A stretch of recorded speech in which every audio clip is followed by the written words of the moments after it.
Assalamualaikum warahmatullahi wabarakatuh. Para penonton sekalian, seperti yang kita janjikan, pada hari ini kita bertuah kerana dapat berbual bicara dengan seorang, nak panggil apa, tokoh lah. Tokoh yang sangat dikenali, terutama kalau siapa di media sosial, di Facebook tu memang kalau cari pasal kewangan Islam, kita akan jumpa lah. Individu yang sangat otai dan senior ni. Kita ucapkan selamat datang kepada Tuan Haji Razli Ramli. Assalamualaikum Tuan Haji. Waalaikumsalam warahmatullahi Ah, wabarakatuh. Selamat Hari Raya. Hari Raya ke berapa tak ingat? 6 ke 7? Maaf dan batin. So Raya macam mana? Okey. Okey, raya pada tahun ni kita raya bersama family. Jadi apa nama ni, di sebalik MCO ni kita pun merasa ada juga kerahmatannya. First time jadi khatib baca khutbah. Tu nampak lain macam dia punya dia punya aura tu. Yang paling seronok sekali lah. Dah umur 54 tahun, 55 tahun ni barulah boleh ada peluang untuk jadi khatib. Itulah kebaikannya lah kan. Itu hikmah dia tu kan. Hikmah. Biasa kalau raya baling kan macam mana Tuan Haji? Kan dah tak balik lah. Ya, biasanya balik ke baling. Okey. Ibu mak dengan ayah saya ada lagi. Mentua saya dua-dua dah tak ada. So biasanya raya memang ke baling lah. Oh, tahun ni tak dapat lah. Tahun ni kita beraya through online Zoom sajalah. Zoom. Oh, tapi advance lah kalau kalau mak bapak Tuan Haji pun boleh ni kan. Kalau maknanya advance lah. Ada adik-adik yang dekat dengan baling tu yang boleh set kan. So kita beri Zoom lah. Mengalir jugalah air berkaca jugalah mata air mata Allah. Yalah. Yalah lama tu, memang lama lah tak balik kan. Nak rentas negeri ya. Saya ada kalau sebut ni 3 benda lah. Ada 3 kalau sebut Tuan Haji Razli ni ada 3 benda dalam kepala saya lah. Satu pasal ni lah. Pasal Islamic Finance lah. Itu yang kuat lah kata dari segi social media tu kan. Dari segi orang kata panggil dakwah lah dakwah dari segi kewangan Islam tu satu. Kedua baling lah. Maknanya kalau sebab jarang lah nak ada sebab kita kenal ramai ni, maknanya kalau daripada daerah-daerah tertentu tu kita tak banyak ni kan. Maksudnya kalau macam orang kata orang baling tu kita tahulah siapa-siapa kan. Jadi setakat yang circle saya ni orang baling ni kira Haji Razli seorang lah. Jadi benda tu very very easy to remember kan. Baling dan Tuan Haji pun memang promote baling. sangat dengar balik. Satu lagi saya ingat kriket lah. Kriket sebab apa? Tuan Haji sekolah kat Jenan kan? Sultan Abdul Halim kan?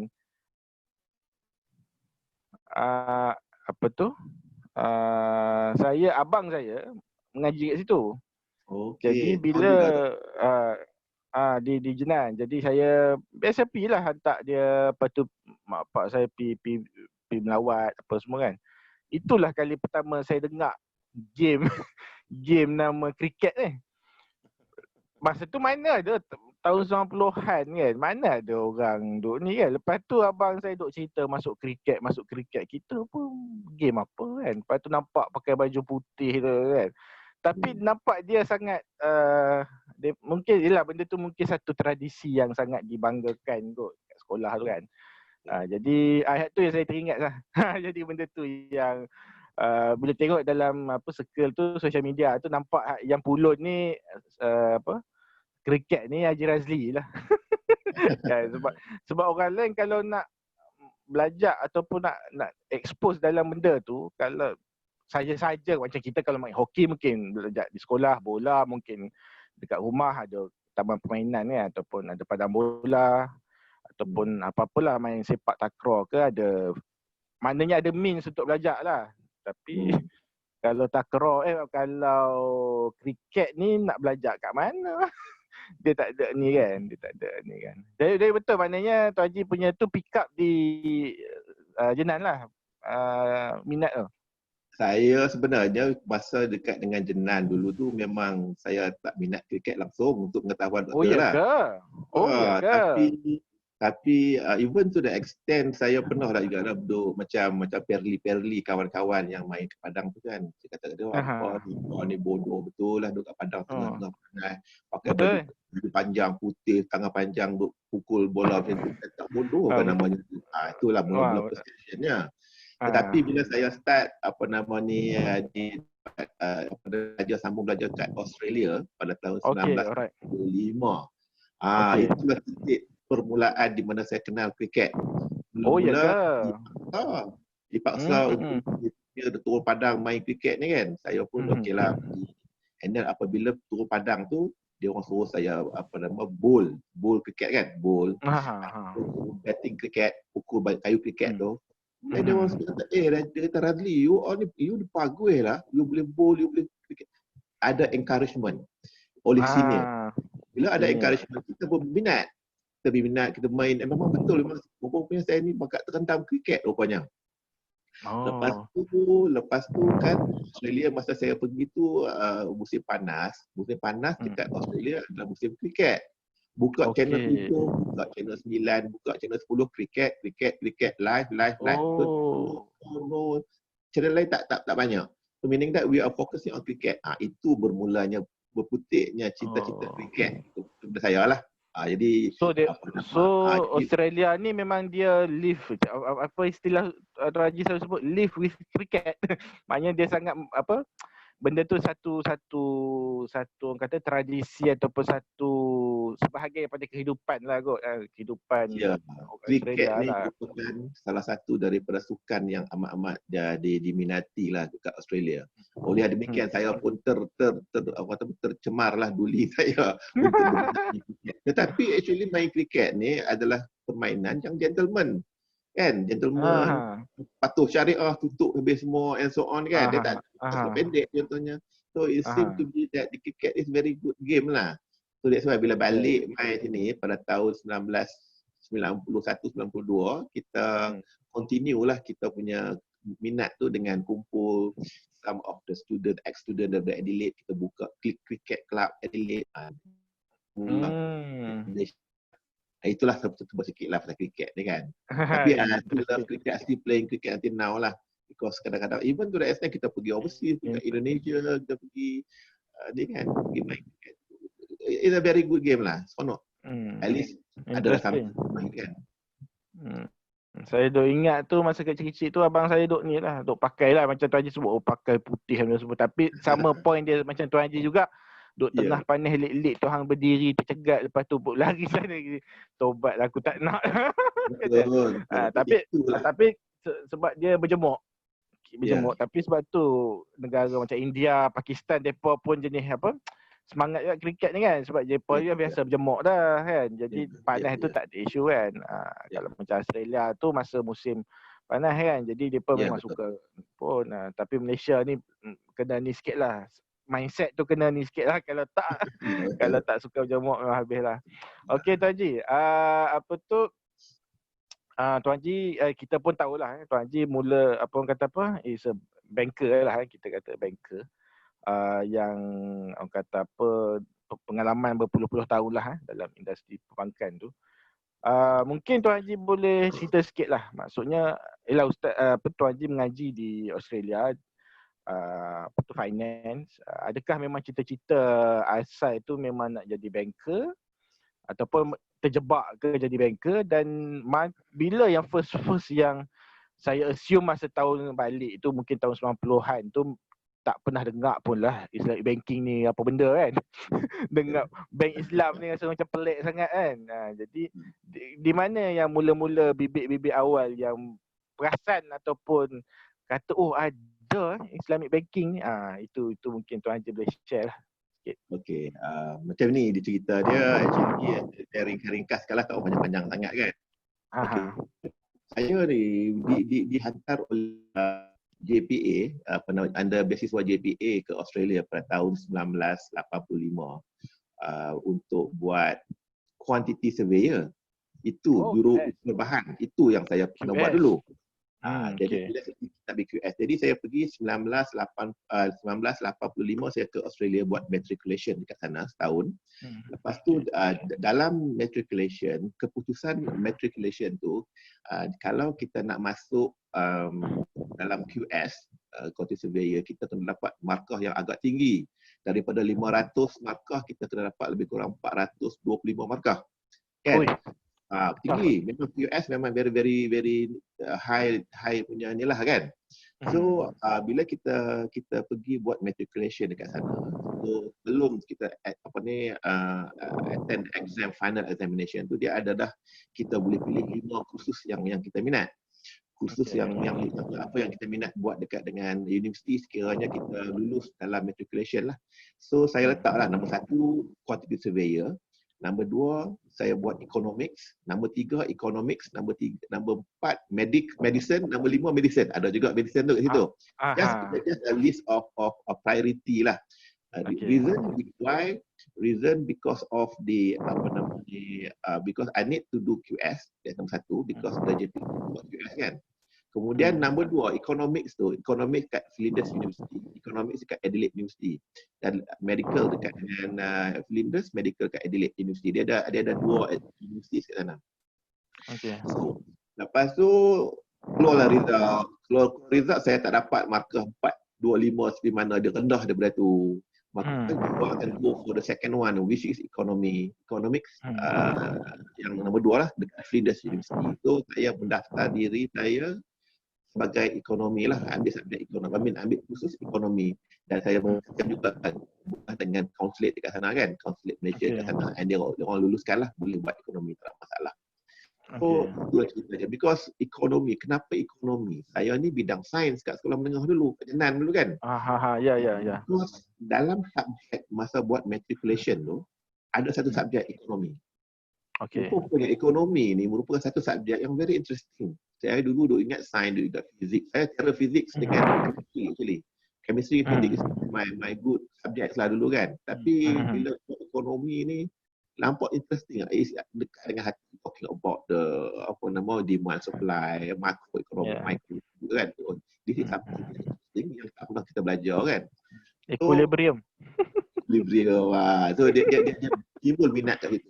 Bila timbul minat saya ekonomi. So alhamdulillah dengan penuh cabaran, kami yang saya ingat yang pergi sana lebih kurang 7 orang lelaki lah. Saya 7 orang lelaki. 4 orang JPA, 3 orang Petronas. Dia orang ambil lah kursus masing-masing kan. Daripada 7 orang ni, 4 orang terpaksa balik Malaysia balik. Sebab-sebab tertentu, tinggallah kami 3. Yang kami 3 yang berjaya lah. Yang berjaya menyambung sampailah dapat graduation. Maksudnya one of them is geologist, seorang lagi adalah IT, dan saya ekonomi 3 orang. Yang lagi 4 balik Malaysia, sambung kat Universiti Malaysia, jadi best student semua kat Malaysia lah. Saya lah yang tak best student kat sana kan. Okey, waktu tu macam Malaysian 3 orang tu je lah nak kata yang dihantar oleh kerajaan, yang mana circle tu tak ramai lah. Tak ramai, masa nama kita orang tak ramai. Maksudnya yang lelaki lah 7 orang. Lelaki 7 orang. Orang perempuan batch saya tu ada lebih kurang 24 orang. 24 orang, 7 lelaki 7 orang. Banyak perempuan lah daripada lelaki kan. Bila balik mai sini 1991. So saya adalah sebelum saya bekerja dengan salah satu daripada bank yang kat Malaysia ni, saya kerja a few places lah. Ada a few places, dan akhirnya pada tahun 1992 saya dapat bekerja dengan satu Chinese bank, nama dia Hua Bank. Pernah dengar Hua Bank? Pernah dengar lah. Pernah lah. Hua Bank. Hua Bank ni adalah merupakan Sarawak base, Cebu base bank. Dia lain tau, Hua Bank dengan Sabah Bank. Hua Sabah, Hua Bank ni Hua Sarawak punya. Jadi Hua Bank ni Sabah pun ada Hua? Dia ada Hua Bank, kemudian dia ada Hua Sabah Bank. Okey. Tapi saya dengan Hua Bank Sarawak punya. Base kat Cebu Base kat Cebu. Hua Bank base kat Cebu. Okey. Kalau Hua Sabah memang dia dekat Sabah lah kan. Okey, alright. So saya kerja tahun 1992. Jadi pada tahun 1992 tu saya telah dilamar oleh Hua Bank untuk set up Islamic Bank Unit pada tahun 1994. Okey. 90 masuk 1994 ataupun 1995, antara 2 tahun tu lah. Dia Okey. dilamar oleh Ho Bank. Dia kata, Razli, can you please help one manager to set up Islamic banking unit dekat Ho Bank. Masa tu lah, masa yang SPTF 1993 tu kan. SPTF. 1993 tu Bank Negara telah memperkenalkan skim perbankan tanpa faedah ataupun disebut sebagai skim perbankan Islam, di mana pada tahun tu I think the pioneer one, the three banks yang pioneer masa tu ialah Bank Haimau lah, bank Haimau kan. Itu Haimau lama lagi lah, Haimau tua lagi lah, ni dah Haimau muda. Nampak baru ni. Nak tanya Ustaz, doktor juga. Apa perbezaan antara Haimau lama dengan Haimau baru? Tahu tak apa dia? Kalau ikut yang diceritakan oleh Tan Sri Wahid tu, adalah beza dia. Tapi yang Haji dengar beza dia, ada orang cerita ke? Itulah antara salah satu perkara yang kadang-kadang bila saya talk to student-student kat mana-mana, saya tanya dia orang, apakah perbezaan di antara bank Harimau yang lama, lambang Harimau lama dengan Harimau yang baru? Dia orang tak ada jawab. So saya kasi tengok parti betul-betul. Satu yang dulu tua, yang muda, yang baru ni muda. Kan? Sikit. Tengok parti betul gambar tu. Nombor 2, Harimau lama tak ada telinga. Tapi Harimau yang baru ni ada telinga. Maksud dia perubahan. Dia will be we are sensitive. Bank is more sensitive to the customer lah. Something like that. Jadi that's my kepahaman. Okey, tak apalah, tinggalkan sekejap. Itu kalau ikut apa yang Tan Sri Wahid cerita, Wahid Omar cerita. Dia berkenaan dengan telinga juga. Dia kata telinga Maybank lama, telinga dia bukan dia tak telinga, tapi telinga dia macam kuncup sikit lah, macam tak nampak sangat. Dia macam turn ni sikit kan. Yang baru ni telinga dia capak inilah, tegak lah.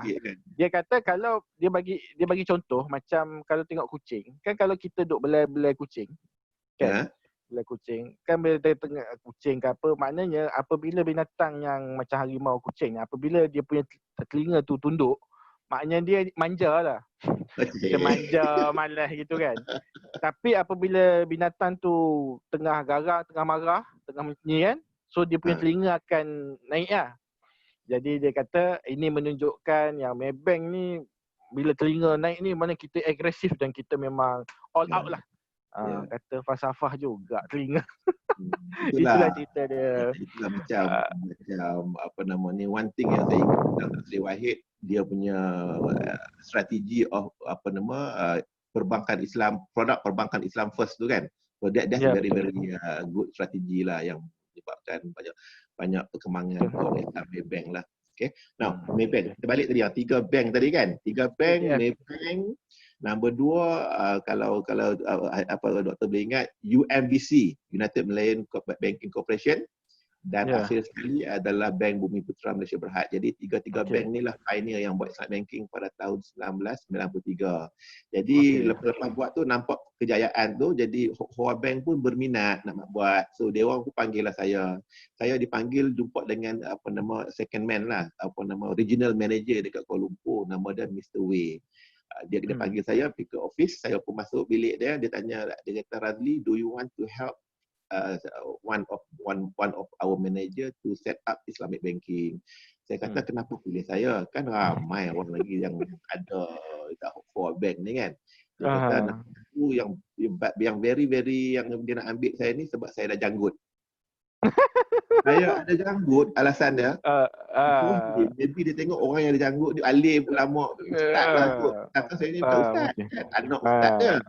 Jadi saya pun gelak-gelak lah. Okay, dia kata dia bagi 2 hari, ada 2 hari, 3 hari untuk saya balik untuk fikir sama ada saya nak accept atau not. Saya pun balik rumah, check dengan my wife, apa semua ni. My wife kata, okay lah, continue, ambil lah. Ada peluang. Nanti kalau kita mati, nanti Tuhan tanya, aku dah bagi peluang kat engkau, kenapa kau tak ambil, mampu nak jawab macam mana kan? Yang betul. Lebih kurang. So kita batas balik, kita kata okay je. So that's it. Bermulalah saya punya apa nama ni Islamic banking saya pada tahun 1994-95 tu lah bermula. Saya ingat senang, rupanya susah untuk buat Islamic banking ni. You have to start from scratch. Saya masa tu saya ingat saya pergi ke office saya tu, saya diberi satu meja, satu komputer, satu apa nama ni kursi, meja, komputer. kemudian satu stack of guideline yang Bank Negara bagi dekat Ho Bank. Dia kata, okay, PTF. Razli, maksud Razli, this is all the guideline from Bank Negara, all the instruction letter from Bank Negara. Can you please set up Islamic banking? Itu je. That's the word. Apa nak buat ni? Tak tahu apa nak buat kan? So that meaning that you have to start from the scratch. So that is actually satu kerahmatan lah kepada saya, di mana saya fikir balik, kalaulah saya di start kerja dengan dah ada facility dan sebagainya, maybe saya tak akan dapat dapat banyak pengalaman lah dari segi ni, macam nak set up banking ni. You are given something yang from the scratch to do it. So pada tahun tu lah first time saya kenal dengan Dr. Daud Bakar. The first person I call Dr. Daud. Masa tu dia lecturer ke? Kenal dia tu kerana lecturer ke kerana dia lecturer? Dia lecturer dekat dengan UIA tu. Kemudian ada banyak orang, bila kita buat research sikit lah kan, dia kata cuba tanya Dr. Daud Bakar tu kan. Saya pun call Dr. Daud Bakar, dia start dia, Assalamualaikum. Pokoknya orang Kedah, memang Kedah. Dia keluar bahasa Kedah jadi baik lah. Start mula-mula yang tu. So dia kau bantu, dia kata dia kalau nak buat betul banking ni, dia nasihat saya, why don't you cuba you contact dengan siapa, tak apa saya boleh tolong. Dia kata memang tolonglah, dia always tolong saya pun. Contact dengan Bank Islam. Kan masa tu BERT ada, Bank Islam. BERT Bank Islam Research and Training tu lah, BERT tu. Ya, betul. Okay. So contact. So saya pun contact. Masa tu lah baru saya kenal dengan Cik Sanusi, saya kenal dengan Cik Wan, Datuk Wan, saya kenal dengan Pak Mus, saya kenal dengan Ustaz Bakir, saya kenal dengan yang trainer lama tu. Ishak Yahya, kampung kita, Hamdan Bintang, Otai dulu tu kan. So from there, saya dah start setting up rapat dengan Bank Islam ni untuk develop all the product. Jadi alhamdulillah lah, maksud dia saya dah set up apa semua ni, saya lah yang buat set up training, and then set up. Masa tu juga saya berpeluang untuk berkenalan dengan geng-geng Bank Negara Malaysia. Geng dulu tak ada JP, tak ada lagi masa tu. Tuan Haji Rustam, Totai tu. Geng-geng Syuaib bahagian TT transfer, telegram transfer. Ada banyak geng-geng clearing house. Masa tu tak ada speak speak tak ada lagi. Dulu KL clearing house yang lama tu kan. A lot of things yang saya rapat dengan orang Bank Negara tu. So that's permulaan. Connection tu dah ada sana sini. So lepas tu kita buat bisnes. Kita buat bisnes. Di mana bisnes kita ni kita participate juga dengan banyak-banyak projek-projek besar-besar yang dibuat oleh macam projek LRT. Ingat LRT? LRT tu it is a syndicated loan. Syndicated loan maksudnya syndicated financing 1 billion, syndicated loan 1 billion. CIMB is the arranger. So Ho Bank pun kita invest masa tu 70 juta dalam Islamic untuk that project. Untuk projek tu kan. So saya ingat lagi kita nak pergi buat sightseeing lah. Kena go to site, tengok terowong yang bina di bawah KLCC tu dan sebagainya. Ada banyak cerita lah dalam tu. Ada sampai tu the extent saya ingat satu cerita because you know why, the terowong tu dia ada dua. Dia satu dia buat daripada masuk daripada Dang Wangi, satu dia masuk daripada satu tempat yang lain. So ini Tun Mahathir punya cara dia kadang-kadang bijak Tuan Mahathir ni. Dia buat dua phase. Satu phase ialah local punya technician buat correct the problem here. Satu lagi yang overseas punya technical correct belah sana. Jadi dia nak bagi competition. Macam mana dia buat kan? Siapa sampai dulu. Tapi nak lah. Dia nak competition. Macam dia buat KLCC jugalah kan? Ya, betul. Ada dua kan? Jadi dia nak transfer of technology and so on. So dia buat dia appoint dua kontraktor untuk buat satu perkara yang sama tapi dua lah. Okay, so kita masuk dan terowong tu check, ada cerita-cerita macam-macam lah di bawah perkuburan Jalan Ampang tu kan, ada hantu lah, kemudian depa duk buat lawak Lawak sampai sekarang ni lawak tu lah jumpa Piramli dan LRT Itu memang nakai sungguh lah. Betul. Dia kata Okay, jumpa macam. Saya bekerja dekat Hoa Bank tu tak sampai 1999 akhir tahun 2000, di mana masa tu Hoa Bank masa tu kan ada merger proses. The 6 mega bank lah. Hoa Bank dibeli oleh Public Bank. Okay, alright. Dibeli oleh Public Bank. Okay. Satu jugalah saya telah dapat offer daripada MBF Finance. MBF Finance telah offer saya untuk bekerja dengan mereka buat untuk product development. They want somebody to develop product, hire purchase product dekat MBF. So saya pun masuk MBF pada tahun 1999 tu lah lebih kurang. Saya masuk MBF dan saya buatlah produk tu ialah Islamic Hire Purchase. So habis MBS tu saya buat, masa tu saya kenal dengan arwah apa nama ni, Datuk ayahnya kepada apa nama kawan kita, sahabat kita Encik Arsyad Ismail. Okay, Ismail. Sebab tu because why? Because nak buat hire purchase Islamic ni dia perlukan documentation dengan legal betul dan sebagainya kan. Hire purchase act kita kena ikut dan sebagainya. So kita memang rapat dengan arwah dan juga Ismail lah, Ismail Arsyad kita lah yang jadi bangsa. Dia bapak dia semua dia rapat dengan kita. So kita baik dengan dia macam itulah. So kita berjaya melakukannya. So lepas habis kita launch the product tu, kemudian MBF Finance dibeli pula oleh M Bank. Okay. Bila masuk M Bank, saya duduk sekejap lah duduk kat M Bank tu. Saya di bahagian business support. Saya ingat lagi business support, saya buat business intelligence unit. Dan akhir sekali saya pun diminta untuk jadi sekretariat kepada syarah komiti M Bank masa tu. Masa tu saya jumpa balik dengan Dr. Bakar, komiti member kan, dengan arwah Datuk Hashim Yahya, bapaknya kepada Dr. Ashraf kita kan. Yang itulah. Dan yang sahabul jamaah yang Arif Tan Sri Syekh Ghazali, which is memang kawan-kawan baik ayah saya lah. Dia dengan Mahat Kedah dulu, Mahat Al-Ustaz kan. Dia satu inilah.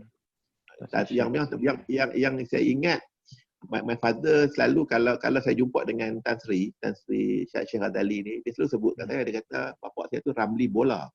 Because bapak saya Ustaz Ramli ni dia dulu main bola, terror main bola, wakil Kedah. Kan?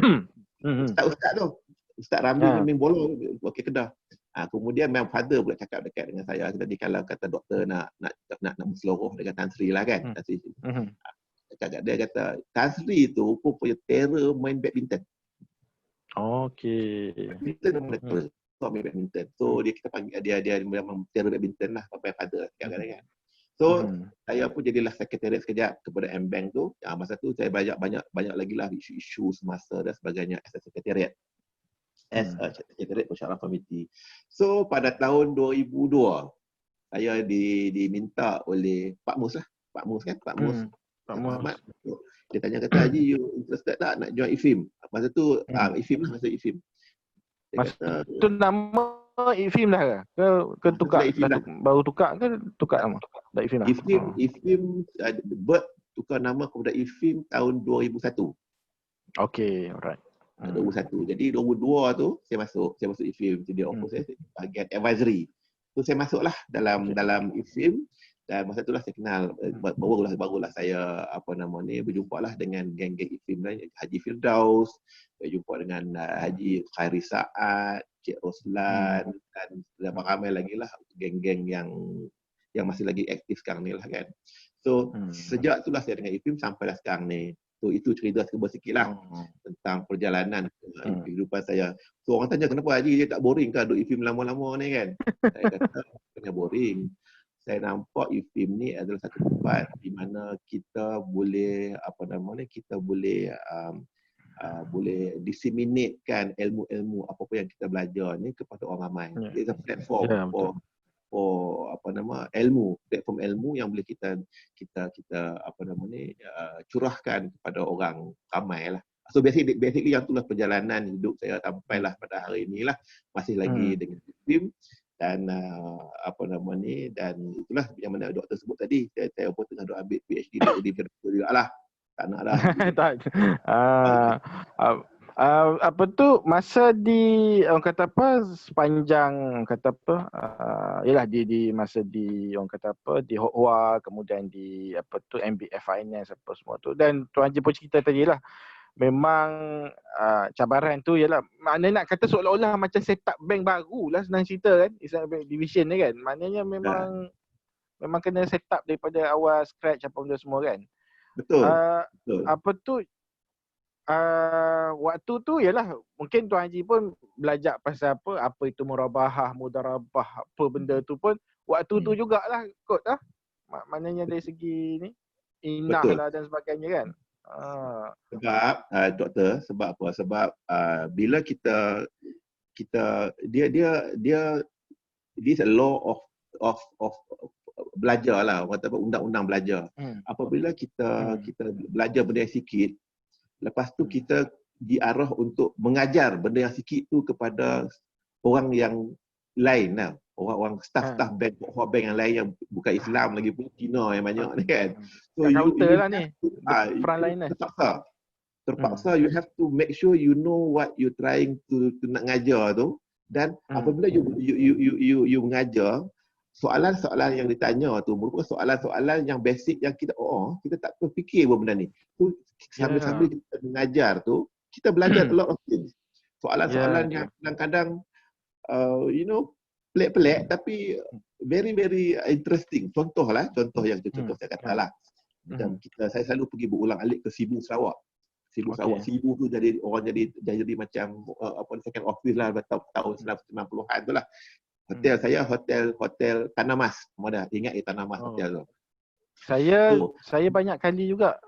Saya ingat dah 4-5 kali pergi Sibu. Tapi Sibu ni dia lain macam lah, dia punya aura dia. Tak tahulah Tuan Haji punya. Tapi saya pergi tu saya ada rasa lain lah. Seronok lah. So maknanya dia punya tak tahu sebab apa. Itu ada RH Hotel di situ kan. Dekat dengan Sabah Sarawak ni. Apa nama ni, orang-orang Sabah Sarawak ni biasanya mereka ni amat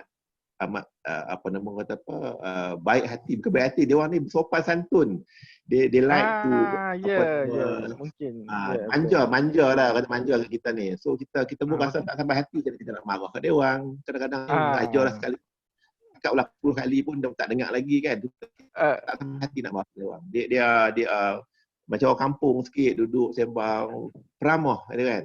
So mungkin itulah one of the thing lah yang saya macam duk rasa welcome lah. Di sana tu rasa macam welcome kat sana kan.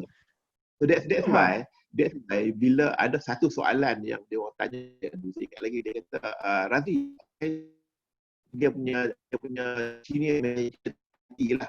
Dia kata, Haji Razi, can you help me make sure that all the system kat bank ni, sistem yang ni, how you make sure that you boleh Islamkan IT system. Faham tak? Okey. So saya ni kadang-kadang melawak je. Kadang kata, kalau nak masuk Islam, do you know tak, kalau orang bukan Islam nak masuk Islam, apa dia orang kena buat? Dia orang kena mengucap, dia tahu kan? You suruh lah IT system you tu mengucap. Contohnya kan, dia gelak kan? No, meaning that pengajaran je ambil tahu dia orang. IT system tu adalah tools, adalah alat neutral. Ya, dia bukannya orang nak Islamkan. Maksudnya kalau kita gunakan sistem tu toward Islamic banking punya transaction, is okay lah. Kalau kita guna untuk yang conventional way lah kan. So dia macam saya selalu sebut tu lah. Gelas, kita minum air. Gelas tu untuk minum. Kalau kita minum air, okey. Kalau kita minum arak, tak boleh guna gelas kan. Jadi yang berdosa tu orang yang minum tu, bukan gelas tu je tentu. Jadi benda-benda itu lah soalan-soalan yang ditanya tu mendewasakan diri saya ni dengan soalan-soalan yang pelik-pelik dan macam-macam yang mana saya kena mencari jawapan. Oleh yang demikian, bila perkara tu berlaku, so jadi banyak benda lah yang dapat saya kumpulkan, yang boleh saya share dengan practitioners dan juga some of our friends di dalam industri ni kan. So that bila dia orang nak buat something Islamic ni, maka they have to do this dan sebagainya. They have to address a few issues before they can get the certification on the Islamic finance tu sama ada dipatuh syariah atau tidak. Kan? So, benda-benda gitulah yang saya belajar banyaklah daripada pengalaman kat Hua Bank lah actually. Tuan Haji, saya ingat Tuan Haji pernah sebut tulis kat Facebook rasanya. Kepentingan belajar ni lah, belajar. Ya, biasalah bila ini pun recently pun disebabkan corona ni kan, orang pertikaikan Islamic banking ni beginilah, kata macam-macam lah duk kata kan, tak bagus lah semua kan. Tapi Tuan Haji pernah sebut sekali yang mungkin out of ignorance ke apa tu, kita ni tak boleh perasan pandai. Kita tak boleh ingat kita ni pandai tahu semua kan. Dan lepas tu saya tak ingat sangat macam Tuan Haji cerita, tapi Tuan Haji cerita contoh orang yang pernah perasan pandai tu, dia ingat dia tahu semua benda tu, Tuan Haji kata Tuan Haji sendirilah. Dulu duk ingat boleh cerita sikit tak apa tu yang menyebabkan lepas tu kembali ke pangkal jalan ke apa pula? Pasal apa sebenarnya tu?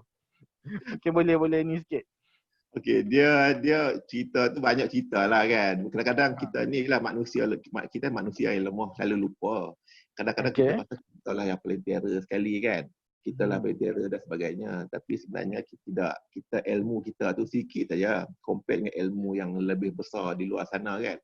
Lagi banyak kita baca buku, lagi banyak kita berinteraksi dengan pakar-pakar ekonomi, pakar-pakar syariah dalam industri, baru kita tahu rupanya banyak lagi. Contoh dia when we talk about tawaruk. Contoh tawaruk kan. Tawaruk tu bukan kontrak. Saya baru tahu. Tawaruk tu adalah arrangement with the murabahah punya kontrak to dapatkan, to monetize, dapat duit kan. So benda-benda ni yang benda-benda baru ni kita dah ingat ialah tawaruk adalah kontrak dan sebagainya. Jadi ilmu tu amat luas. Jadi salah satu daripada apa yang doktor sebut tadi tu yang saya pandai, bukan saya kata saya pandai. Maksud dia, saya dulu selalu jugalah mengecam. Bukan mengecam lah, kata apalah. Ramai juga orang yang minta saya kata, Haji, sambunglah belajar, buatlah PhD dan sebagainya kan. Dia things yang ni. Dia kata tak payahlah, PhD ni menarut teori. That's where they starting up lah. So teori, because we are practical. Now we are practical. We are doing something yang practical. Jadi buat apa kita nak talking about yang apa nama ni, benda-benda yang teori, baca buku, baca kitab lah apa benda tu is teori. But we are practical. Without realizing that benda tu is actually something yang ada benda perkara yang lebih dalam daripada tu, bukan setakat teori saja. When you do PhD, baru saya realize, saya tak habis PhD lagi, tapi dalam proses lah ya. Baru saya realize, rupa-rupanya PhD itu adalah proses untuk mendewasakan pemikiran kita, mendewasakan pengalaman kita dari segi bila kita nak bercakap, kita kena make sure percakapan kita ni ada facts, ada factual, ada literature review yang kita baca. Kita tak boleh simply cakap, okeylah macam doktor lah kan. Dia kata doktor handsome. Apa kata? Haji Razli kata doktor handsome. Ada valid tak perkataan tu? Yalah, saya kata handsome. Cuba kalau kata dari segi PhD, dari segi method, kalau kita buat betul-betul, saya kata saya tak boleh kata doktor tu handsome without facts. According to buku oleh Dr. Daud Bakar, Dr. Daud Bakar kata Dr. Adi handsome. Tetapi handsome dia dekat dengan hidung dia. Contoh ya kan. Manakala manakala Dr. Akram Laldin pula dalam bukunya Sitiskan pada tahun bila tu katakan doktor ni tak lawa pun, tapi dia dah manis. Jadi bila that facts tu kita kena ada literature review, dan bila kita nak come up dengan kita punya pandangan, kita kena ada things yang orang kata. Bila orang kata kita ni, kita berkesimpulan oleh dia dah lah manis, hidung dah cantik, mancung, maka pada saya tengok betul kening dia pun lawa macam kening saya. Kita kata yes, memang doktor tu, Dr. Hadi ni memang handsome. Contohnya. So perkara-perkara benda ni adalah penting yang saya tak realize sebelum ni. Jadi maknanya lepas sambung PhD tu baru tahu yang kita tak boleh simply cakap petik-petik cakap gitu je lah kat situ kan. Kita kena pastikan bahawasanya apa saja, even to the extent kalau nak bertanya soalan yang saya dengar kadang-kadang lah ni kan, dia tanya okey dia kata Islamic banking mahal. Saya tanya dia balik, apa fakta dia? Siapa cakap? Jangan dengar-dengar saja. Saya dengar lecturer saya kata Islamic banking mahal. Lecturer tu dekat daripada mana? So if the question you ask me yang tak berfakta, is no point for me to answer it. Contohnya, so dia akan mengajar kita macam mana kita nak menjawab soalan balik. Contoh dia kalau soalan yang bagus, contoh dia, okay, according to PPIM, contoh yang lain kan, contohnya dia yang PPIM itu Persatuan Pengurus Malaysia, dia pada sini ada data mengatakan bahawa Islamic banking ni dia charge lebih daripada conventional bank. Oleh demikian dia adalah mahal. Ada fakta. So barulah kita boleh lawan balik dengan fakta kita. Baru orang kata perbincangan tu menjadi satu perbincangan yang intelektual. Dia bukannya perbincangan yang kosong. Macam kadang-kadang kita tengok lah, ada kutuk sana, kutuk sini, kata Islamic banking mahal dan so on dan so on. Benda tu satu perkara lah yang kita kena handle, both of us dan juga ramai-ramai rakan-rakan kita kat luar sana kena handle lah kan. Tapi kita kena handle dengan cara yang berilmiah lah. Janganlah menggunakan emosi. Ramai ke orang kadang-kadang handle perkara ni cakap emosi, marah-marah, kutuk-kutuk. Dia kata ni masuk neraka lah kamu, tak betul lah apa semua ni kan. It is not right. Because sometimes kita kena bagi macam kesempatan juga kepada rakan-rakan kita yang selalu kata Islam yang kita bagus ni, sebab kadang-kadang ilmu tu tak sampai kat dia orang. Dia orang tak faham. So kadang-kadang kita kena respect pandangan dia orang. Sebab apa? Sebab kekurangannya ilmu tentang orang Islam. So kadang-kadang kalau kita nak go buku dia kelai, tak baik. So kita kena pastikan kita kena accept ataupun kita kena menghormati pandangan dia orang. Sebab pandangan dia orang tu berdasarkan kepada fakta yang dia orang tahu. Kan? So, I mean for me I rasa gitu. That's why kalau saya tengok balik kalau ada orang kutuk-kutuk lah apa ke whatever it is kan, saya mengambil pendekatan. Kalau boleh saya akan cuba cool down, cerita balik dengan dia sebaik mungkin lah supaya dia boleh faham dan sebagainya. So kerana apa?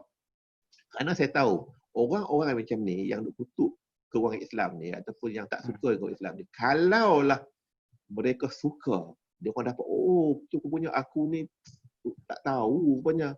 Dia orang lah yang akan promote Islamic banking dan finance lebih baik daripada kita sendiri.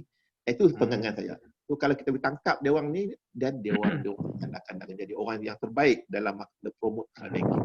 I think Ustaz masa Tuan Haji mula-mula yalah tu itu maknanya sentimen tu dulu pun lagi pun memang macam tu ke ataupun gradually ke ataupun Tuan Haji tengok macam mana masyarakat kita ni lah.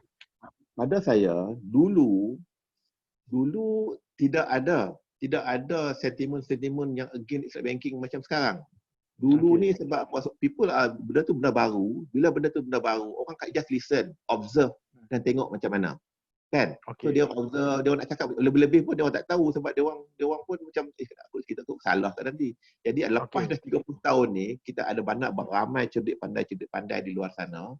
Ada universiti pun dah offer Islamic banking punya subjek syariah. Kita ada ramai graduate baru, syariah officers baru dan balik dari Jordan, balik dari Mesir dan luar negeri balik ni. So benda tu dah jadi satu benda besar. Bila jadi benda yang besar, maka percambahan ilmu tu banyak. Bila percambahan ilmu tu banyak, maka banyak-banyaklah orang kata pandangan here, pandangan dari segi sini, pandangan dari sana, pandangan yang pro, yang con dan sebagainya. Kita kena raikan pandangan-pandangan berbeza ni, tetapi dia kena ada etik, dia kena ada adab.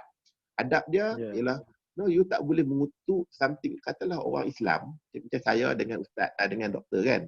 Kita katalah ada manusia ni dia Islam tapi dia tak berpuasa. Sebab orang Islam tak berpuasa, adakah kita nak salahkan Islam? Contohnya. Kan? Satu perkara itu yang kita kena bagi tahu dekat dengan orang ramai tadi. Dia perbankan Islam. Keuangan Islam ni adalah something yang baik. Memang baik, tak ada masalah. Cumanya kadang-kadang how we conduct is wrong. So that's why kita kena pastikan how we conduct tu kena berlaku dengan cara yang sepatutnya berlaku. Sebab itulah kita ada benchmark, kita ada Islamic Financial Services Board kan, IFSB, kita FSB, ada IOF, kita ada Malaysia Syariah Governance Framework dan sebagainya. Tujuan semua tu adalah untuk kita comply kepada governance tu, so that kewangan Islam ni berjalan dengan lancar. Tetapi kita masih lagi ada isu di sini di mana how to ensure the people to comply with that particular framework. Itu yang kita nak address sekarang ni. Dan juga satu lagi yang saya I think saya nak cakap sekarang juga lah. kita masa kita set up Islamic banking kat Malaysia ni memang terkenal tentang keuangan Islam.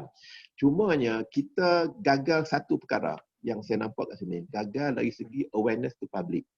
Bila saya pergi ke China, saya pergi ke Russia, saya pergi ke few countries kat luar sana, saya beritahu kat dia orang, kadang-kadang bila dia orang tanya saya beritahu lah, okay, Islamic banking ni, saya datang ke sini ni bukan nak mengajar mereka tentang Islamic banking.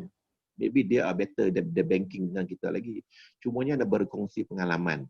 Berkongsi pengalaman apa yang Malaysia buat, so that pengalaman yang Malaysia buat tu, you boleh tengok yang mana yang baik, you ambil, yang tak baik, you buang. Kan? So ada pro, ada cons. So bila saya pergi sana, saya cerita, these are the things yang Malaysia dah buat, inilah kesilapan Malaysia buat, inilah yang apa namanya, pencapaian Malaysia buat.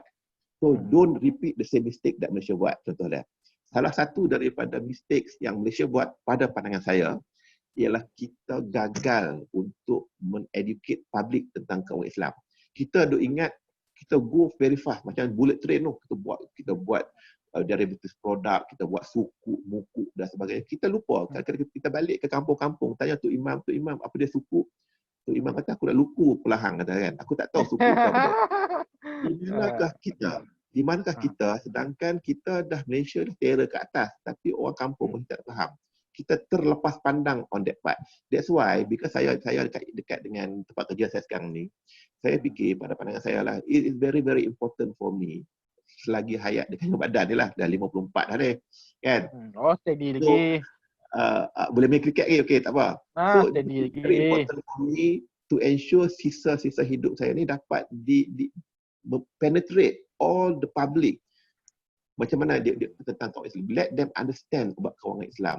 Student adalah harapan bangsa, harapan kita sekarang ni. Student lah yang akan meneraju industri keuangan Islam yang akan datang, betul tak? So dia ada one yang akan menerajui keuangan Islam. Jadi kita kena tanamkan, kita kena semaikan tentang keuangan Islam ni yang betul kepada sanubari dia orang. So that bila masuk industri, they know actually what they are going to face, macam mana dia nak teruskan perjuangan yang telah kita letakkan kat situ. Otherwise, tak berlaku. Kalau kita nak bagi tahu, jumpa dengan orang yang CEO, senior management, dia tak boleh, dia orang dah jadi buluh dah, keras dah. Cakaplah macam mana pun, dia orang rasa dia orang terror dah. I mean, pada pandangan saya lah kan. Tapi kita masih ada harapan. Kalau kita semai, kita belai, rebung-rebung yang masih ada lagi ni untuk make sure bila kita lenturkan dia ke arah yang baik. Sebab tu saya nampak, kalau saya ni, saya nampak kebanyakan aktiviti saya banyak kepada entertain para pelajar, pensyarah, things like that. So they are the one yang kita harapkan. Hopefully that one day kita akan nampak kita punya kejayaan tu nantilah kita tak ada kat sini ke, anak cucu kita dapat menikmati perkara-perkara yang lebih baik lah. Itu pandangan saya lah yang tersendiri. Sebab tu saya awareness macam doktor buat sekarang ni kan satu perkara yang amat baik di mana kita boleh share, kita boleh dengar orang-orang yang nanti baby nanti kita tak ada, kita dua dah tak ada dah, anak cucu kecil kita akan dengar balik rakaman yang doktor buat ni, so that they can find out why. So that is why bila berbalik kepada cerita overseas tadi tu, saya kata you pastikan public understand about keuangan Islam sebelum you launch it. Otherwise you are going to have the same problem yang kita kat Malaysia ada. Orang akan kata ni tak betul, ni salah, backdoor riba, front door riba lah, mahal, zalim dan sebagainya, sebab dia orang tak faham concept wise how Islamic finance work. Itu yang saya nak sebut lah. Saya tertarik Tuan boleh. Saya tertarik Tuan Haji sebut yang kegagalan tu. Kegagalan kita lah, dan ini pengalaman saya sendiri. Kita pun ada buat awareness apa semua. Ada dua aspek lah. Satu, bila kata kegagalan tu, saya tengok setelah go ke lapangan ni, dia kegagalan kita bukan kegagalan keuangan Islam saja. Kegagalan financial literacy tu sendiri satu kegagalan. Yang jangan cerita Islamic banking ni. Islamic banking takaful ni memang tak ada dah. Sebab bila saya pergi di macam Tuan Haji cerita di kampung-kampung semua kan. Contoh paling simple. Ini especially yang recent ni lah, yang COVID apa semua. Sebelum kita nak cerita pasal Ar-Rahnu pun, contoh Ar-Rahnu kan, pajak gadai. Pajak gadai tu pun dia pun tak faham. Kan? Maknanya maknanya pajak gadai yang pajak gantung tu pun mereka tak faham. Tok Ustaz duk sembang lah pasal arwah Nur. Lagilah dia orang tak faham kan.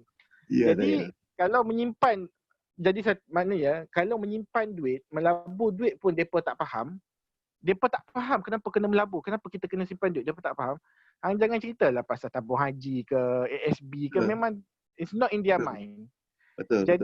Jadi saya masa belajar dululah masa tahun berapa kan. Saya pula di UAE ni ada satu benda Tuan Haji, kalau mungkin Tuan Haji perasan lah perasan. Di UAE ni depa ada satu, depa momok-momokkan dengan satu benda. Orang siapa yang mengaji UAE dia tahulah. Dengar. Depa duk momok-momokkan apa tau? Oh, bila sebut Islamic banking, biasalah UAE kan Islamic banking kan. Bila kita sebut saja Islamic banking, alah itu semua orang dah pergilah, tak payahlah. So dia dah ada that kind of ni tau. Jadi saya pun antara yang terpedaya ke terpengaruh dengan that kind of campaign. Jadi kata, orang semua dah buat Islamic banking ni, kira dah tepu je lah. Jadi you have nothing more to do kan. Sampailah saya pun ditakdirkan, kalau macam Tuan Haji di offer lah kan, somehow. Saya ni memang terpijak. Memang termasuk dalam industri. Jadi bila termasuk tu, dan barulah saya realise yang sebenarnya macam Tuan Haji sebutlah, kita duduk kerja di bank, Islamic bank, kerja di takaful, kerja di ni, kebanyakan hanya pada nama saja. Kata kerja takaful buat apa? Tak tahulah. Kan, tak maknanya kalau orang yang buat produk of course dia tahu, tapi kadang yang duduk kerja IT, yang jaga property, yang biasa-biasa ni kan, mereka pun tak tahu apa beza. Kan kita tanya apa beza insurans dengan takaful, tak boleh beza. Insurans bahasa Inggeris, takaful bahasa Arab. itu yang paling itu paling habis tu.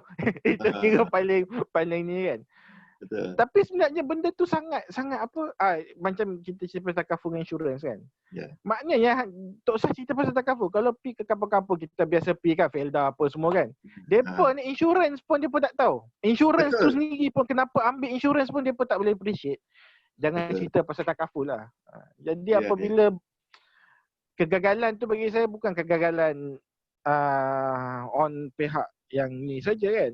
Maknanya dari awal lagi on the celik kewangan tu sendiri, financial literacy tu kita dah fail lah. Betul. Dan saya agak nak kata kecewa pun tak adalah.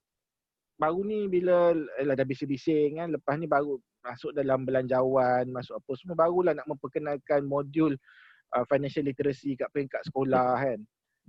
Alhamdulillah lah. Ini yalah baguslah, tapi dok fikir ini patut 30 tahun dululah kan. Jadi padahal kalau buatlah 30-20 tahun dulu berapa ramai, kita tak adalah masuk skim cepat kaya, tak kena tipu scammer kan.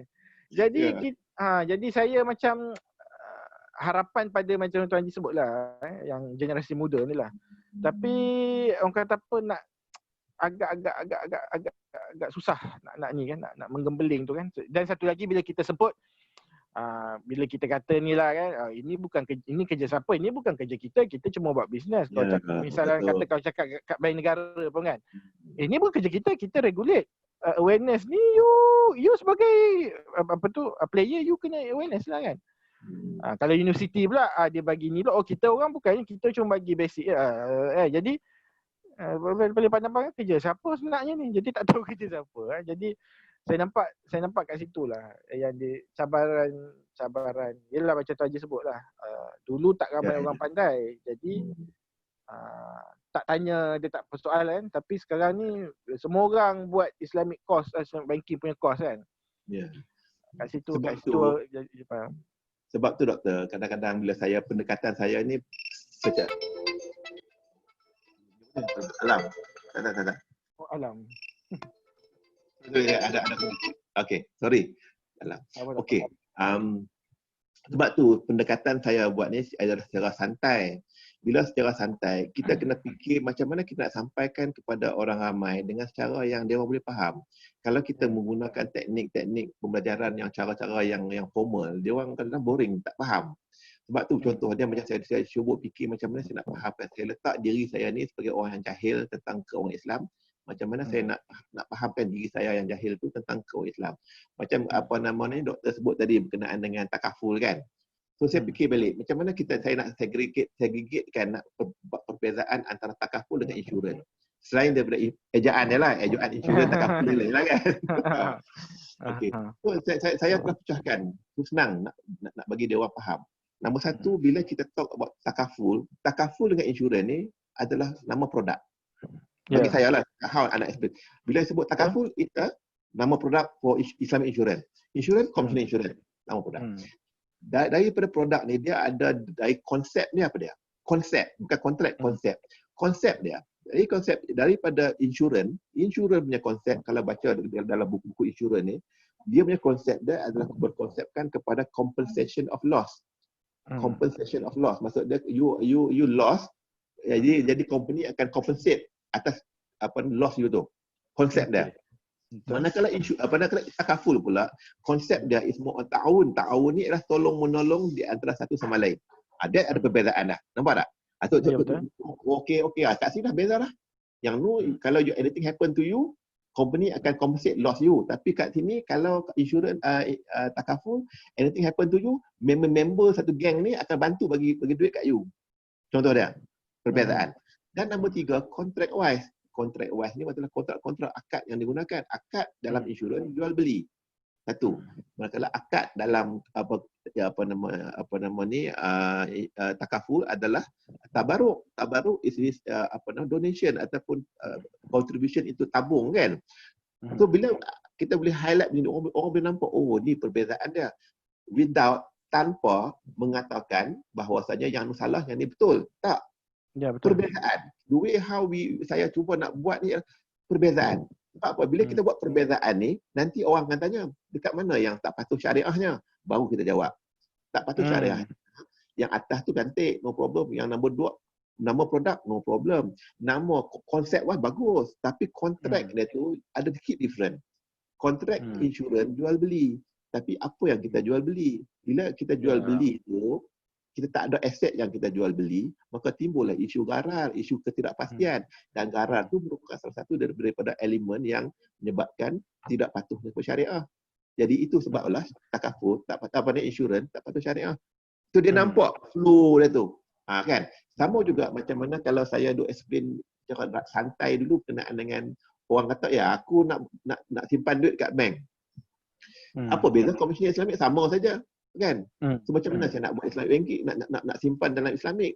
So saya buatlah satu pendekatan macam inilah. Jangan fikir banyak-banyak. Kalau you pergi bank, saya nak simpan duit. Yang tu lah wadiah dululah. Wadiah tu safe custody, simpan duit. Bank, saya nak labur duit. Itulah mudarabah. Nak labur duit. Betul tak? Bank, saya nak bank uruskan duit saya. Itulah wakalah. Untuk bank uruskan duit saya. So jadi bila pendekatan macam ni pergi kat bank, kalau kita pergi kat bank, so kalau wadiah tu maksud kita simpan duit. Kan? Kalau kita pergi untuk labur, dia mudarabah. Kalau kita nak pergi untuk buat urusan, nak uruskan duit kita untuk something else, dan kita guna wakalah. So pendekatan yang macam ni, kalau kita santai, kita beritahu, even untuk orang kampung pun, I think maybe they can accept it. Maybe they can easily accept benda-benda macam ni kan. Dan juga satu lagi yang pendekatan yang saya tengok balik, orang duduk belaga angin. Simpan dekat sini bagus, dekat sana bagus, kat sini bagus kan. Itu perkara yang utama. Ikut suka you lah simpan kat mana-mana pun. It's not a problem pun. Saja nak mengandalkan problem. Itu je. Nak propagandakan ke orang Islam, nak pergi haru-hara kepada saya kan. Kat mana loan paling murah, kat mana? Paling rendah. Itu lagi. Saya kata kat dia, simple kan. Dia kata, engkau simpan ni buat apa? Aku simpan dapat haji. Simpan tabung haji. Aku simpan untuk anak aku masuk universiti nanti di waktu bila dia besar. Simpanlah SSBNI ataupun SSBNI Plus atau kat bank kat mana-mana ke. Saya nak simpan duit ni, nak buat duit banyak. Simpanlah dekat unit trust, simpan dekat Islamic General Investment Account yang membuat pulangan yang banyak. So it depend on your requirement. Apa you nak buat dengan duit you. Dia tak ada masalah pun. There is no right and wrong. You can always put your money kat mana-mana ikut selera anda, ikut selera risiko anda. Tapi pastikan dia patuh syariah. Itu je. Kan? Simple-simple Betul. benda yang simple-simple macam ni lah yang kadang-kadang tak perlu pun orang yang pakar-pakar panggil lah profesor apa nama ni, doktor bakar nak explain. Tak, kita pun boleh cakap benda-benda yang simple-simple macam ni, so that to ensure that the public at must understand secara yang santai macam mana benda tu works lah. So jangan menyukarkan perkara yang mudah katakan. So pendekatan itulah yang kita nak sampaikan. Dan satu lagi yang doktor sebut tadi berkenaan mahal, murah dan sebagainya kan. So pendekatan saya untuk mahal murah ni, saya kata dia senang saja. Yang mahal murah ni bukan Islamic banking product, bukan commercial banking product. It is the price tag yang diletakkan ke atas produk tersebut, which is the rate. So it's your job to go down and shopping to get the better rate, the good rate for you. Kan? Ya, betul. Because sekarang ni there's no, tidak ada lagi alasan, because Islamic banking dalam Malaysia ni kita ada lebih kurang 53 bank. Yang saya tahulah campur investment bank sebagainya lah kan. 53 bank. Daripada 53 bank yang saya calculate balik, lebih kurang 30 lebih bank yang offer Islamic financial product. 16 bank memang confirm full pledge. Contoh dia kan, daripada 30 lebih itulah. So you dah pergi kat semua bank tengok rate dia orang yang mana mahal yang murah. You cannot simply say that this one mahal, because you pergi kat satu bank yang Islamic punya bank 7%, you pergi conventional bank 5%. Oh, meaning that Islamic mahal. It's not right. You have to go to another lagi 31 bank lagi yang ada yang kena check betul-betul. Faham tak? Kita bercakap, doktor bercakap, saya bercakap, bankers bercakap, tapi adakah orang kampung kita tahu? Tak tahu. Macam mana nak buat? That's why bila jadi gitu, bank negara pun memainkan peranan yang penting. Dia are regulator, yes, they are regulator. Tapi they have done quite orang kata apa ni jugalah, yang kita kena hormati cara dia orang membawa Islamic banking ni kan. Contoh dia orang mewajibkan all banks to adakan product disclosure sheet, PDS. Ingat kan PDS? Betul. Sampailah. PDS tu adalah merupakan salah satu dari inisiatif bank negara to pastikan bank-bank semua kena masukkan tentang produk dalam PDS dan masukkan dalam website. So pelanggan, potential pelanggan ni kenalah tahu bahawasanya dia ada satu source, sumber yang dia boleh refer untuk mendapatkan produk mana yang terbaik.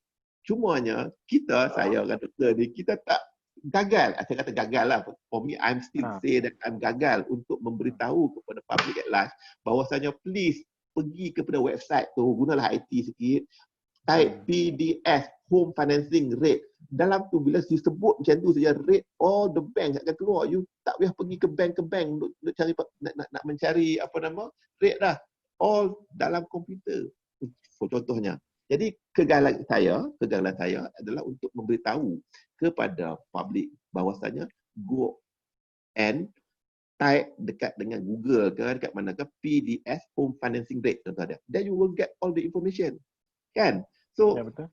So saya rasa benda tu kita ada teknologi, kita dah boleh dah nak disseminate all the way how we want to get the information before we come up with apa-apa keputusan ataupun pandangan. Sebab pandangan yang kita dengar, doktor pun dengar, saya pun dengar, kita pergi Felda, ingat tak macam-macam tanya kan. Saya ingat, I don't know, satu Felda yang kita pergi malam tu, ada seorang budak tanya dekat masjid. Dia tanya orang lain, dia tanya ustaz kot. Dia kata, okey, kalau lah saya pinjam duit, budak 10 tahun ke 12 tahun tanya. Kalau lah saya berkenaan riba soalannya. Saya bagi pinjam RM10, kan? RM10 saya pinjam. Kemudian saya saya minta balik RM110. RM10 tu riba. Betul? Betul kan? Saya pergi pinjam bagi pinjam RM1, budak tanya, apa pula kalau kita bagi pinjam RM10, kemudian kita minta balik RM80 ya? Adakah RM20 yang kita tak minta tu riba? A very straightforward question with budak yang umur 12 tahun. Kita orang dewasa pun tak terfikir soalan tu. Semua orang senyap. Betul tak? Jadi the only way how we can solve the problem ialah kita kena ada ilmu tentang riba. Ilmu riba qad ni simple, iaitu kalau bagi pinjam RM100, apa-apa lebihan daripada RM100 itu adalah riba. Wada tunai, khidmatan ataupun in kind adalah riba, consider riba. Tetapi dia tak sebut kekurangan. In this case, dia bukan riba. Kalau kita cakap dia bukan riba, apa basis you? Sebab basis dia ialah dalam riba ni adalah lebihan daripada jumlah pinjaman. Tetapi in this case, ada tak lebihan? Tak ada. Dia bukan riba. Jadi ilmu kita tu, ilmu tentang lebihan daripada jumlah pinjaman adalah riba tu penting untuk kita tahu. Bila kita tahu, bila orang tanya soalan kat kita, apa-apa yang selain daripada tu contohnya, is not going to be riba already kan? Ustaz pandai lagi lah benda saya. Tapi that is the thing yang saya duk cuba untuk mencari perkara-perkara yang senang-senang, yang mudah-mudah, santai-santai, so that I can tell people how to understand better about Islamic banking. Sebab tu lah buku ni lah, buku yang Bank Negara buat ni kan. Namanya Syariah Standard and Operational Requirement. It's very good book actually, benda-benda yang macam ni, yang kita baca balik macam mana kontrak-kontrak yang ada wakalah, wakalah, kafalah, qad, wadi'ah, hibah dan sebagainya. Yang dulu saya tak memang tak ada tu. Saya tak appreciate dulu. Dia kata guna semua ni teori. Tetapi teori. Tapi sekarang ni saya kata tak. Benda tu is very important. It's ilmu. Ilmu that you have to know so that you can understand more. You boleh buat practically, and then you can whenever you are having soalan, you can help that person yang ask you dengan fakta yang lebih tepat. Because kalau fakta peribadi, pendapat peribadi tak strong. It must backup dengan fakta-fakta daripada buku-buku dan sebagainya. Yang saya belajar banyak lah, yang untuk bertawar doktor lah. Saya tak adalah. Saya tak bawa yang buku yang Tuan Haji tulis tu lah, yang UUM publish tu kan, yang very concise, yang very yang tu bagus. Yang tu mana letak dah ada saya beli. Itu macam saya sendiri guna waktu bagi training ke apa, kalau nak cerita yang simple-simple. Memang bagi contoh tu lah, contoh yang Tuan Haji bagi tu. Dan itu memang sebenarnya satu keperluan lah, untuk bagi orang awam. Saya bila Tuan Haji sebut pasal Felda ni, saya teringat ini pengalaman peribadi lah. Saya tak ingat lah, banyak Felda saya pergi. Kita ingat kita cakap ni mungkin yalah dakwah lah kan, dakwah bagi tahu kan. Tapi saya sangat terkesan pada satu kejadian, satu peristiwa. Saya bagi kuliah maghrib waktu tu. Ceritalah pasal takaful, pasal insurans, kenapa tak bayar apa tu kan. Jadi habis tu ujung kata lepas ni cari yang takaful lah. Of course waktu tu ada isu lah, kata motor ni susah nak takaful kan. Sebab takaful tak ambil motor dan sebagainya. Okey tak apa, saya kata kalau yang memang tak ada capacity then tak ada boleh dikatakan darurat lah atau hajiat lah, mana boleh diberi pelepasan lah. Tapi yang sengaja-sengaja lepas cari, memang tak nak cari dan sebagainya tu, itu yang boleh kata dosa tu. Dan saya sebut apabila kata naik motor, yalah kita beli motor pakai yang loan kedai yang tak syariah compliant, lepas tu bawa motor bawa pergi masjid. Kan, imam ke Bilal kan. Jadi saya sampaikan santai gitu je. Lepas tu ambil pula yang konvensional punya insurans kan. Jadi habis tu ingatkan apa, lepas tu ada seorang pakcik lah, dah umur mungkin dah 70 lebih kot. Kata, Ustaz dia kata, terima kasih banyak lah apa semua. Saya ingat masa tu kat Felda Keratong ni kat Ulu Banat sana lah, kat Pahang tu. Dia kata, Ustaz, kata, selama 30 tahun lah pakcik duduk dalam penempatan Felda ni, dekat ni kan, kata, inilah kali pertama pakcik dengar ni. Yang rupa-rupanya yang kita ambil insurans selama ni tak patuh syariah, kata. Terima kasih. Jadi kita pun duk kata lah 30 tahun ni selama ni tak ada, maknanya tak yalah nak tengok, kalau nak tengok dalam TV pun mungkin tak cerita kan. Tak cerita kan. Jadi kata 30 tahun nak tunggu, maknanya nak tunggu dakwah tu sampai 30 tahun. Sepanjang dia duduk dalam Felda tu. Jadi saya kata tak apalah pakcik, maknanya kita ni yang dah tahu tu kita cuba ni lah, maknanya kita ni mungkin dah tak ada apa dah, rumah dah ada, kereta dah ada, ni semua dah ada, tapi anak-anak cucu-cucu ada. Jadi make sure kereta pertama, rumah pertama, apa loan pertama, apa semua kena siapkan compliant lah. Dan kat situ saya nampak yang betapa itulah saya ingat yang Felda tu sebenarnya sangat ni sebenarnya, sangat kesan sebenarnya. Sebab depa Felda ni dia dalam dunia depa sendiri, dia apa macam ni, kerajaan dalam kerajaan. Kan, maknanya dia masyarakat dalam masyarakat. Dia are part of us, tapi they have their own world. Jadi bila saya masuk tu baru saya, dan dari situ saya trigger yang kalaulah saya boleh anggap lah, kalaulah 80% mereka ni ignorant lah, bagi saya ignorant. Kalaulah dia ignorant ni, kita boleh orang kata apa, lift dia orang punya ignorant ni, dan dia orang celik kewangan Islam. Bayangkan demand and supply on kewangan Islam tu berapa banyak yang dapat daripada Felda tu kan. Yang itu saya ingat lepas tu pun dah macam-macam dah ni kan Felda apa semua, jadi benda tu macam tak sambung Jadi saya rasa kat situ yang rugilah. Sebab itu sebenarnya dakwah kita punya kita punya potensi tu sebenarnya kat situ sebenarnya sangat banyak. Rupanya dia pun ni terpisah. Dan bila saya sembang dengan seorang ustaz Ustaz Felda lah, rupanya dia kata satu ustaz Felda ni dia akan assign kat beberapa beberapa Felda lah. Bukan macam satu negeri tu mungkin ada 6 Felda. So dia jaga 3. Mungkin kalau Pahang ada berapa belas, jaga 3. Jadi dia pun sendiri mengadu, dia kata, ustaz bayangkanlah, dia kata, saya ustaz yang jaga Felda, saya lah Tok Kadi, saya lah ni, tajwid, saya lah apa, semua saya.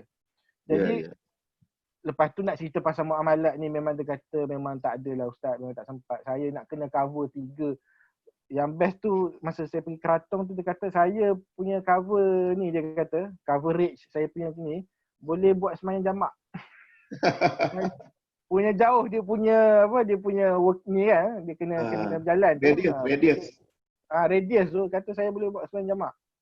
Kata memang kita nampak kesian lah. Dan bagi saya itulah hakikat sebenarnya lah dalam kewangan Islam ni. Dan don't mention lah kalau Sabah Sarawak lagi lah, maknanya Saya amat setujulah dengan kata doktor tadi tu. Kadang-kadang doktor, dia kalau kita nak buat perkara yang baik ni, ada cabaran. Allah ni dia sayang kat kita. Dia nak bagi pahala kat kita banyak-banyak. Jadi dia bagi cabaran-cabaran yang memang cabaran gila-gila lah. Especially macam ustaz yang Tok Kadi, Tok Ustaz yang ustaz sebut tadi tu kan. Dia kadang-kadang kalau dia orang faham tentang tu, insya-Allah lah dia orang akan continue doing the whatever they perkara yang boleh dia buat untuk membantu kan. Macam kita lah juga, kita ni kadang-kadang banyak cabaran-cabaran yang kita lalui dengan fitnah-fitnah, dengan orang kata ni, orang kata ni, dan macam-macam. Kalau kita boleh berjaya menyelesaikannya dengan cara yang baik, insya-Allah kita akan dapat pahala. So saya percayalah, bila nak buat benda baik ni memang banyak cabaran, dan cabaran tu diadakan oleh Allah Subhanahu Wa Taala semata-mata untuk bagi kat kita banyak pahala lagi. Dan juga cabaran, tidak ada sebarang cabaran yang Tuhan Allah beritahu kita yang tidak boleh kita lalui. Kan? Artinya ustaz lagi terror dapat tu. Cabaran Tuhan beri kita ada cabaran yang memang kita boleh lalui. Tu cuma kita nak cari jalan. Macam mana kita nak cuba untuk mengatasi masalah atau cabaran yang telah diberikan atau diuji oleh Allah kepada kita lah. Itulah yang saya rasa yang kalau kita nak buat kerja pun banyaklah cabaran, dengan cabaran kerja, dengan cabaran nak buat PhD, cabaran bos nak macam ni, bos nak macam nu, cabaran dengan anak family dan sebagainya. Kadang-kadang benda-benda perkara ni adalah cabaran yang dia actually dia menguatkan lagi semangat kita. Dia akan menyebabkan kita kental lagi dalam menghadapi sesuatu situasi yang akan datang lah. Saya percayalah benda-benda tu. Kan? Saya percaya doktor pun memang begitu. Nampak. Saya tengok doktor banyak juga duduk jumpa orang ni, and then baca buku sana, baca buku, buat penulisan yang lama-lama, yang sejarah-sejarah. Yang saya baca juga baca ni kan. Tapi bila korek tu banyak rupanya. Maksudnya yang saya tersentuh tu, mungkin Tuan Haji pun baca lah. Saya sangat tersentuh tu, rasa nak menangis pun ada. Bila lepas PKP ni lah, Corona PKP ni, lepas tu bila orang serbu pajak gadai kan, saya pun baca. Bila baca sejarah Ar-Rahnu tu kan, dan kebetulan dekat YouTube ada klip video pelancaran skim Ar-Rahnu tu tahun 1995 tu. Saya sebab tu bayangkan orang-orang yang ni macam Tuan Haji juga lah, 25 tahun dulu yang start from scratch, yang mungkin dia pun tak tahu apa impact dia selepas 25 tahun. Bayangkan pahala dan juga apa yang dia perjuangkan tu, melepaskan masyarakat umat Islam daripada riba tu dengan menyempurnakan ar-rahnu tu. Betul. Kata saya rasa sangat ni lah kata. Itulah sebenarnya, dan bila tengok cara bila history tu, bila Tan Sri Makno Yaakob cerita macam mana dia buat tu, Betul. very macam apa dipermudahkan dan juga cita-cita tu lah nak bebaskan umat Islam daripada riba tu dengan memperkenalkan ar-rahnu. Saya rasa sangat terharu lah, dan kata benda tu walaupun sebenarnya ramai lagi yang masih belum sedar kan, ramai yang masih belum kesedaran tu, ramai lagi beratuk dekat pajak konvensional kan? Tapi dah ada alternatif lah. Orang dah boleh pergi ke ar-rahnu bersepah-sepah. Yapimnya, Bank Rakyat, Agrobank, pos laju, pos pun ada ar-rahnu kan. Jadi itulah saya rasa macam satu, kata mudah-mudahan lah siapa yang kata apa, yang membantu, yang tu itulah yang kita nak tengok. Jadi walaupun saya tak terlibat langsung-langsung, tapi dengan membaca dan saya ingat berkongsi dengan kawan-kawan di Facebook tu pun saya rasa macam satu kepuasan dah sebenarnya kan. Apatah lagi kalau yang terlibat sendiri Haji Rostam kan, tu Tan Sri Makno Yaakob kata itu memang pahala yang sangat besar lah amal jarah, dan mudah-mudahan kita pun nak jadi macam tu jugalah. Itu yang saya ingat sangat besar sangat dia ni. Tu aja last tadi. Last pun dah sejam berapa ni? Sejam Khalid lah sembang. Khalid ni kita kena kepala ikan lah. Lepas PKP. Jom saya belanja. Ni lama tak makan kat depan tu, depan Ifim tu. Kena datang. Tadi Tu Haji sebut pasal PhD cabaran kan. Just nak tahu, Tu Haji tajuk apa tulis pasal PhD? Okey, saya punya tajuk ni berkenaan dengan screening method. Maksud dia penyaringan saham patuh syariah. Jadi memang kenalah sebab kan baru ni pada hari Jumaat lepas kan Suharaja Security telah keluarkan list baru tu kan. Ya, betul. List baru tu. Jadi paper saya ni ialah berkenaan dengan isu of penyaringan saham patuh syariah. Kenapa isu masih lagi tidak konsisten? Maksud dia problem statement saya ialah berkenaan dengan kenapa masih lagi satu saham yang diapungkan di bursa international bursa kan, masih lagi contohnya ada yang kata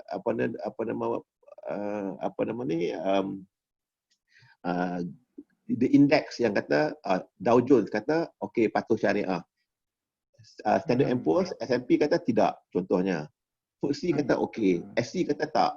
Dia masih lagi ada tak konsisten di antara satu sama lain. Jadi that is a problem untuk fund manager dan juga fund managers dan juga asset management companies yang dia orang ada portfolio, dia orang nak manage Islamic punya fund kan. Tapi kenapa benda tak, macam mana aku nak buat ni, sana kata boleh, ni tak boleh, tu ni Islamic ni main-main ke contoh dia. So meaning that that is a problem. There is a problem in the industry, Islamic finance industry, on the status of shares yang di-screenkan. So tujuan saya buat ni, dia sebab bila saya buat tu, saya tengok research objektif saya ialah to ensure, nak tengok balik, dia tiga lah. Satu, nak tengok dia punya apakah method-method yang digunakan oleh index providers ni, termasuklah SC sekali. Dan lepas tu tengok apakah perbezaan, dekat mana bezanya, dia orang punya method, dia orang punya benchmark dan sebagainya.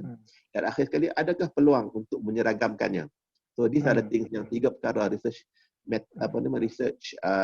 objektif yang saya cuba buat lah. Dan jawapannya tu insya-Allah nanti bila dah keluar paper saya nanti dah pas nanti saya akan share lah macam mana apa ceritanya. Nanti kita buat satu session lagi lah. Very interesting, di mana saya punya responden saya pun orang yang antara kawan-kawan kita yang termasyhur jugalah dekat ni kan. Macam Dr. Aznan, Dr. Akram Lazdin, macam ada pemain-pemain industri, Darul Nizat, our CEO PNB sekarang Jalil contohnya. Dan banyak lagi ada untuk berkenaan dengan nak buat interview, sebab method saya guna qualitative survey kan. Qualitative, so that's why bila ni ada perlu interview dan sebagainya. So very dia jawapan yang akhirnya tu amat apa nama ni surprise jugalah. The result yang saya dapat. Jadi insya-Allah kalau ada peluang nanti lepas dia dah pass nanti saya akan share dia punya result. Very interesting. Itu Tapi kepuasan dia. Saya boleh bagi hint sikitlah, you know, untuk nak memuaskan hati setiap index provider memang tak boleh. Kan? Itu kita kena banyak menggunakan pendekatan harmonization. Maksud dia harmoni kan. Dia tak boleh nak universalkan everything. Macam juga pendapat-pendapat syariah dan sebagainya kan. Nak satukan memang tak boleh. Yang wajib lah. Tapi semuanya yang pendapat-pendapat yang berbentuk apa nama ni zanni. Dia bukan berbentuk qat'i kan. Zanni ni yang boleh diperbincangkan. Jadi kita kena harmonikan benda ni. Bila kita harmonikan benda ni, kita akan dapat satu keputusan yang baik lah. So itulah lebih kuranglah kesimpulan yang saya boleh buat daripada saya punya which is very interesting. Tak pernah saya tak nampak lah orang lain yang buat tu. Sebab tu saya duk discuss dengan supervisor saya. Impact dia sebab orang lain semua compare. Tak ada inisiatif untuk nak find the solution on that particular issue kan. Sebab kita duduk dekat dengan tempat kerja sekarang ni pun kita memang deal dengan deal dengan klien dan sebagainya. Klien pun selalu duduk tanya kita macam mana ni Islamic banking ni main-main saja ke? Ni kata boleh, ni kata tak boleh. Kita pun terasa tercabar lah kan.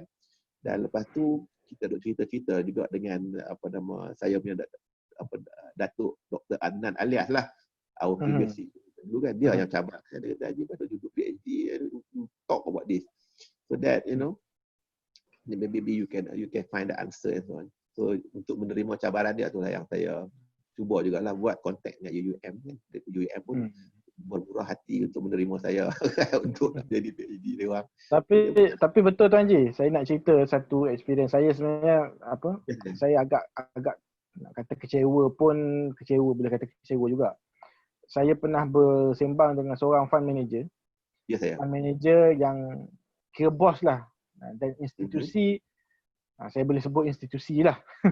Boleh sebut tapi tak boleh sebut lah sebab sensitif. Tapi boleh kata simpanan umat Islam nak pergi haji lah. Dah bagi tahu tu. Dia seorang fund manager.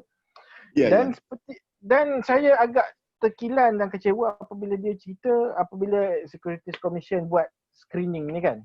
Lepas tu kan sekejap masuk, sekejap terkeluar, sekejap masuk, sekejap keluar kan. Jadi apparently saya rasa mungkin mereka menghadapi masalah sebab mereka pun subscribe dengan kita punya screening tu. Jadi menyebabkan mungkinlah institusi tu terbeli stok-stok yang pada waktu tu syariah compliant. Tapi lepas tu terkeluar daripada ni kan screening. Lepas tu dia jadi marah. Dia marah lah. Dia macam apa? Sampai dia sebut tu bagi saya dia tak patut sebut dalam benda tu. Tapi mungkin kerana dia out of his ignorance ke apa. Dia kata sekejap kafir, sekejap Islam masuk mengucap balik. Kafir balik, Islam balik kan. Jadi saya dalam hati waktu tu kata dia ni faham ke tak sebab apa yang terkeluar screening masuk kan? Screening tu. Ingat suka-suka nak declare kaunter hijau, kaunter merah ke. Tapi dan sebenarnya dia macam dia tak suka lah. Dia kata dia tak suka dengan screening tu. Sebab bagi dia biar macam dia kata kalau dah kita tengok tu kalau mungkin dia ada advisor dia sendirilah, mungkin ada syariah advisor dia kata okey lah, kenapa kita nak ikut kan Securities Commission ke apa dan sebagainya kan. Jadi saya macam okey, ini memang ada satu concern lah kot di kalangan ni kan, di kalangan betul ni kan. Betul. Dia macam tu. Kalau pendekatan yang saya rasa kita pernah share sekali dulu. Pendekatan tu saya lah. Saya kata even dalam kehidupan kita hari-hari pun ada juga benda tu yang haram halal. Macam tukar kan. Anggur jadi anggur halal. Lepas tu kita peram jadi arak kan. Jadi arak haram. Lepas tu peram lagi jadi cuka boleh pula kan. So orang kata apa kiasan macam tu pun maybe can help lah untuk kita ada dalam hidup kita ni ada harap lah. Itu yang saya apa yang tu pendekatan tu saya ambil siapa jadi Cik Wan Rahim kot dah pergi tak saya benda tu. Saya pakailah terminologi yang digunakan tu kan. Betul lah memang itulah cabaran. Itulah cabaran yang kita hadapi dan sebagainya kan. Again come back to the knowledge, come back to the awareness ataupun ilmu yang saya lah dan juga gagal menyampaikan kepada orang-orang yang boleh buat decision. So kita masih gagal on that part. Kalau sekiranya ilmu-ilmu macam ni kita berjaya sampaikan, insya-Allah benda tu tak akan timbul lah isu-isu kenapa macam ni pening kepala dan sebagainya kan. That's why saya kata tadi, saya berulang balik apa yang sebut tadi. That's why kita nak kita punya rebung-rebung yang ada sekarang ni faham dari awal. Because they are the one yang akan change the landscape of Malaysia. Macam MCO juga, new norm kan, new norm yang akan datang nanti dalam masa lebih kurang 5-10 tahun akan datang ialah something yang baru yang mana orang dah understand about Islamic banking secara besarnya lah kan.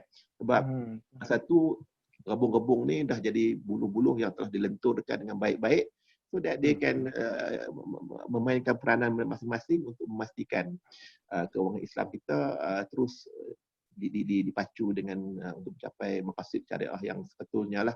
Yalah memanglah kita tak perfect tapi we are going toward perfection and it will take time. 30 tahun, 35 tahun kita dalam keuangan Islam ni berbanding dengan perbankan konvensional yang telah bertapak lebih daripada 500 tahun. It's different tau. Different. 30 tahun kita masih lagi muda. Kita masih lagi muda dan kita kena cuba untuk memastikan masa muda ni lah nak lentur tu cantik daripada dah tua kan orang kata. So that's why kita kena cuba sedaya yang mungkin selagi mana umur Tuhan bagi kita ni, kudrat Tuhan bagi kita ni, pangkat yang Tuhan bagi kita ni kan. Sebab tu saya cakap balik aku ni nanti jadi doktor boleh pencen 60 tahun nanti bolehlah aku keluar jadi lecturer. Continue to selagi hayat adalah kan, continue to disseminate ilmu-ilmu pengalaman-pengalaman apa yang saya ada ni untuk memastikan all the rebung-rebung di sana dapat ilmu yang betul untuk dilaksanakan apabila mereka bersedia untuk masuk dalam industri lah. Itu matlamat asal saya lah kot. Maybe Tuhan dah letak macam tu lah kot pada dulu. Bila saya pergi Australia dulu kan. Selain daripada boleh main kriket lah kan. Saya pula berhasrat kan bila lah dulu saya dah hasrat saya nombor satu ialah cerita sikit lah kan. Bagus juga nak dengar. Saya ada dua perkara yang saya nak sangat. Dua perkara. Satu saya nak masjid sports. Biasa ada dan masjid sport satu. Okey. Satu. Tak kira lah macam buruk macam mana ke masjid tu, nak masjid sport 2 pintu. Dah okey kan. Nombor 2 ialah saya nak own cricket academy. So that's my second saya punya cita-cita ya. So that's why saya minat cricket. I don't like cricket, Ustaz. I don't like cricket. I love it. That's why kena tu. I love cricket.